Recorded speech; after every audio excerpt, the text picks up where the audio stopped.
Oh, welcome back mga Parge. Welcome sa Pau on Travel. Today, it's a Sunday here sa San Diego. Actually, ngayon yung Mother's Day dito. So, happy Mother's Day sa lahat ng mga nanay, mga nagpapakananay, yung mga tatay na naging nanay. So, happy Mother's Day sa inyo. Saludo ako sa pagmamahal, pagsisikap at sa pag-aaruga sa mga anak at patuloy na pinapalaki at itinataguyod ang magandang buhay ng iyong mga anak, mga pamangkin. Sa Pilipinas naman, I think kahapon sila nag-celebrate ng Mother's Day. So Happy Mother's Day sa inyo lahat. So, ngayon, magliligpit tayo ng mga nagkaroon ng party dito sa bahay kagabi. So, magliligpit tayo ng mga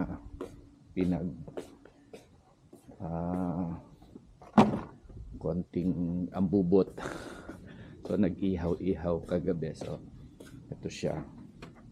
Sa taas natin ito. At tapos natin ito. So, para bit natin ito.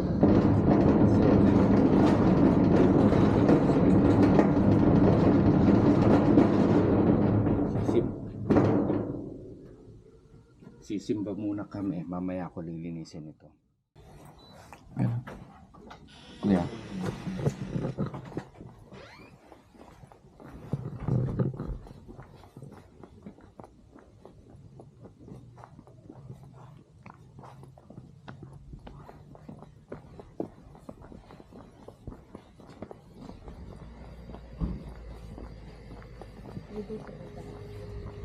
Hindi ko alam, Ter. Pwede naman siguro. Paalam lang tayo kay Papa Bong sandali. Sige. Dito ko. Niknak. Okay. Usog ko yung ano.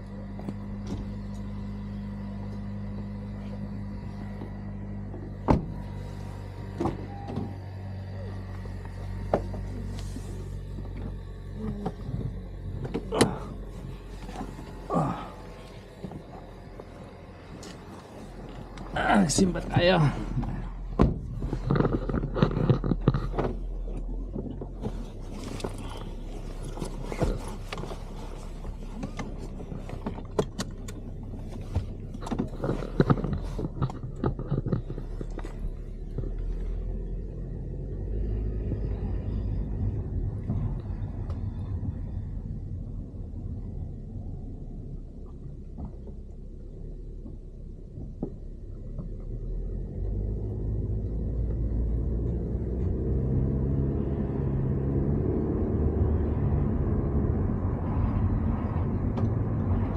Gas ba ito?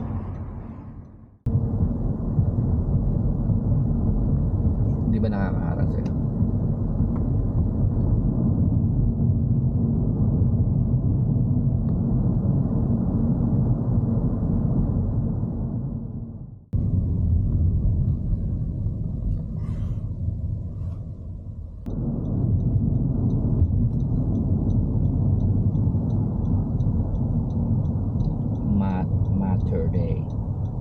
Matter Day Cafe.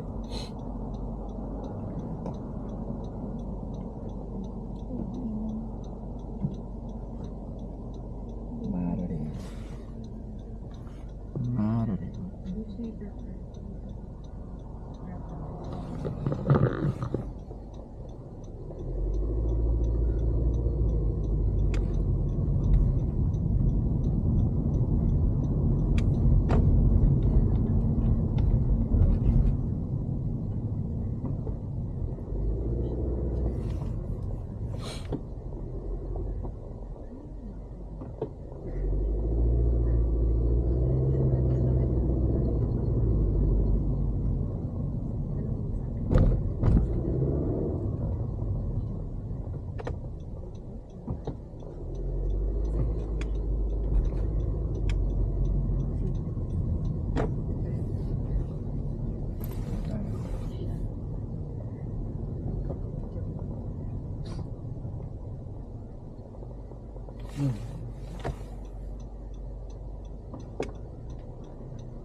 Pogi ng bata, oh.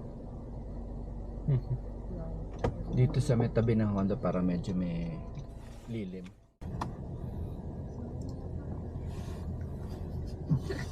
Nilaloko ako ng kasama niya.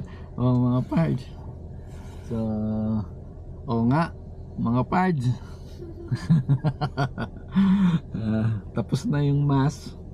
Nakapagsimba na kami.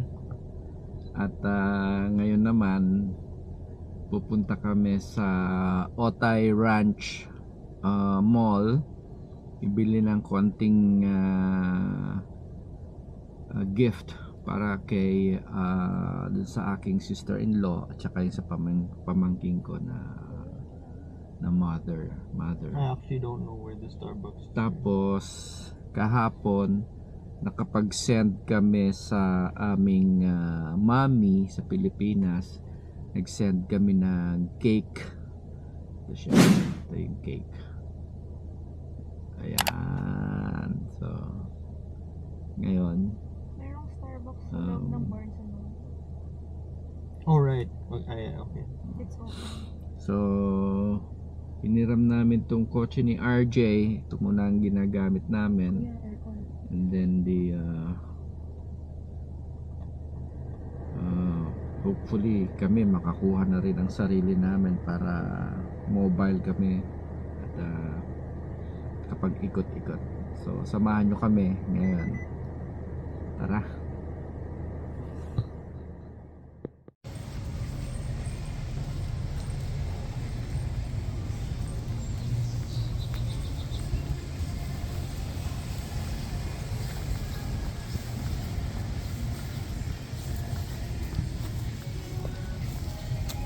Ito yung Starbucks, oh.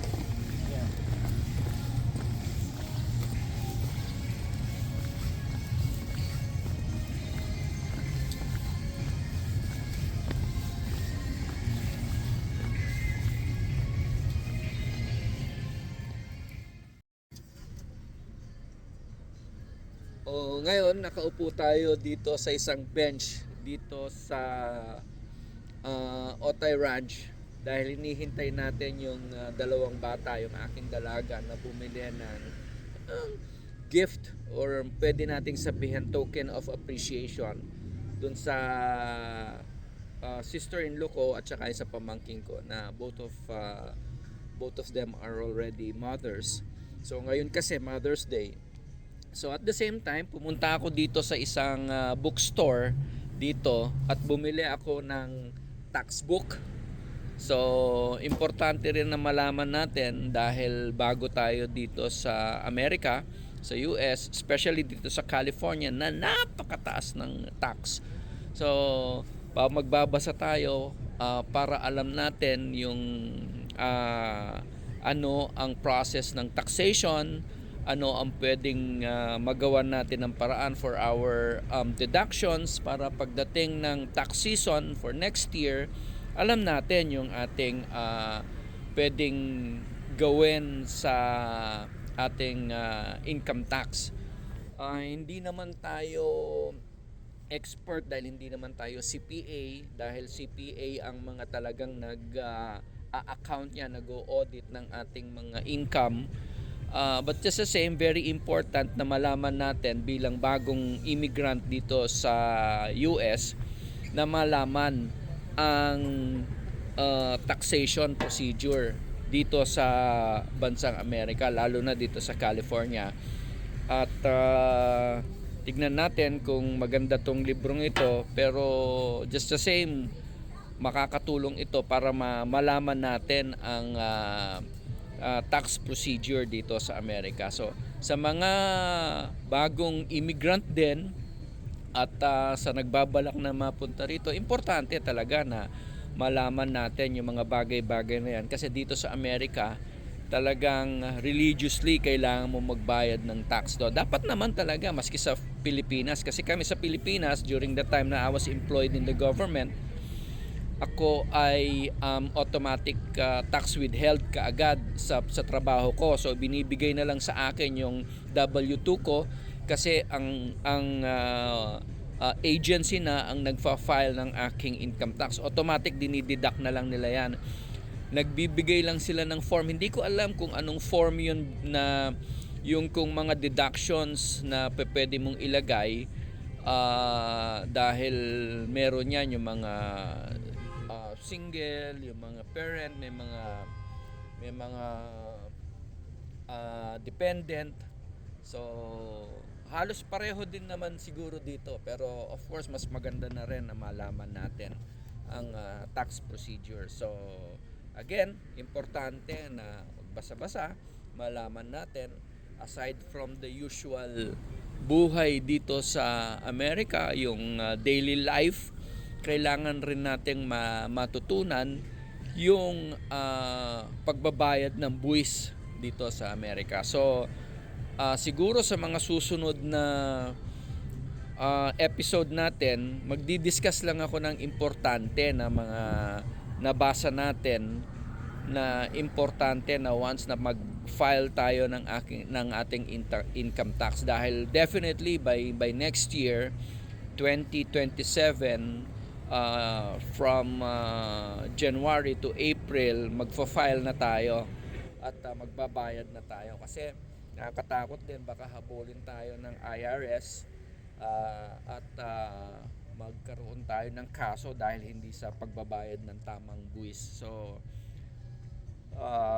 ito yung isa sa mga gusto kong i-share sa mga viewers natin, sa mga subscribers natin, na importante rin talaga na malaman. So yun.